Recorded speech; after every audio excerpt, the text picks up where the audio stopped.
Por que é que devemos fazer a vontade de Deus? Você já se perguntou isso? Bom, há uma passagem bíblica que nos ajuda a responder essa questão. Ela se encontra no Evangelho escrito por João, capítulo 4, no versículo 31 ao 34, que diz: E entretanto, os seus discípulos lhe rogaram, dizendo: Rabi, come. Ele, porém, lhes disse: Uma comida tenho para comer que vós não conheceis. Então os discípulos diziam uns aos outros: Trouxe-lhe, porventura, alguém algo de comer? Jesus disse-lhes: A minha comida é fazer a vontade daquele que me enviou e realizar a sua obra. Esse diálogo entre Jesus e seus discípulos ocorre depois daquele episódio de Jesus com a mulher samaritana junto ao poço de Jacó, que vocês conhecem muito bem.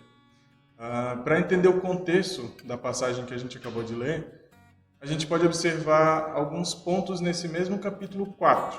Né? O versículo 6, por exemplo, nos diz que Jesus estava cansado e era por volta do meio-dia. Lembrando que, segundo o sistema de contagem de horas adotado pelos judeus da época, hora sexta representa o meio-dia. E o versículo 8 desse mesmo capítulo nos informa que os discípulos haviam ido à cidade para comprar comida. Então, imagine esse cenário. Jesus está num lugar desértico, cansado da caminhada, e já é meio-dia e ele ainda não almoçou. Então, os discípulos estão ali preocupados com a saúde de Jesus e falam para ele, fazem essa pergunta no sentido físico, né, literal de alimento. E Jesus responde para eles no sentido espiritual. E aqui Jesus já nos ensina que mesmo que as coisas físicas sejam importantes, as espirituais são ainda mais. E além disso, Jesus tinha um entendimento claro daquilo que deveria alimentar verdadeiramente a sua alma. E aqui ele faz um paralelo entre o ato de se alimentar com o ato de fazer a vontade de Deus. E daqui nós podemos tirar 3 motivos que respondem àquela nossa pergunta inicial, que é: por que devemos fazer a vontade de Deus? O primeiro motivo é porque é uma questão de sobrevivência. Assim como na alimentação, nós precisamos fazer a vontade de Deus todos os dias para sobreviver espiritualmente.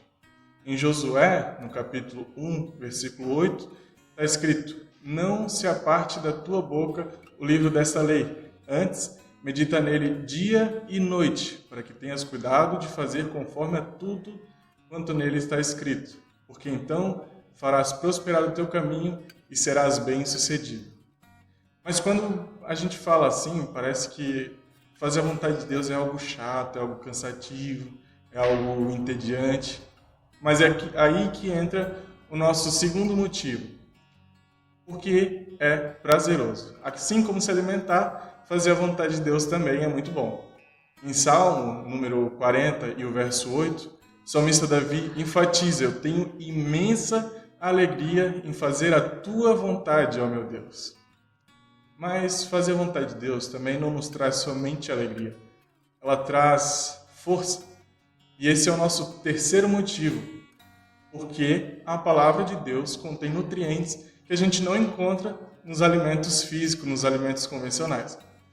Em Salmos número 73 e o verso 26, o salmista Asaf diz: O meu corpo e o meu coração poderão fraquejar, mas Deus é a força do meu coração e a minha herança para sempre.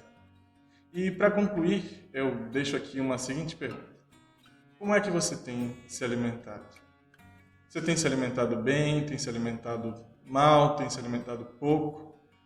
Nós precisamos cuidar da nossa dieta espiritual. Porque, como Jesus nos ensinou, mesmo que as coisas físicas sejam importantes, as espirituais são ainda mais. E lembre-se daquilo que está escrito em 1 João, capítulo 2 e versículo 17.